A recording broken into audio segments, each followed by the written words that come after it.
কৃতদাস মেধাবীরা সবাই যুগ যুগ ধরে ছিল কৃতদাস এবার মুক্তিযোদ্ধা নাতি পুতি খেলো সবাই বাস এবার মুক্তিযোদ্ধা নাতি পুতি খেলো সবাই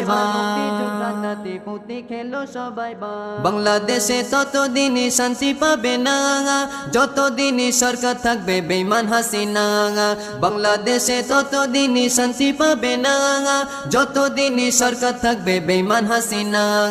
যতদিনই সরকার থাকবে বেঈমান হাসিনা কারণ বিদেশীদের কদম চাটা তাহারই অভ্যাস কারণ বিদেশীদের কদম চাটা তাহারই অভ্যাস তারা রসে নিংড়ে নিয়ে সিটে দিয়ে বলে খাস তারা রসে নিংড়ে নিয়ে সিটে দিয়ে বলে খাস মেধাবীরা সবাই যুগ যুগ ধরে ছিল কৃতদাস মেধাবীরা সবাই যুগ যুগ ধরে ছিল কৃতদাস এবার মুক্তিযোদ্ধা নাতি পুতি খেলো সবাই বাস এবার মুক্তিযোদ্ধা নাতি পুতি খেলো সবাই বাস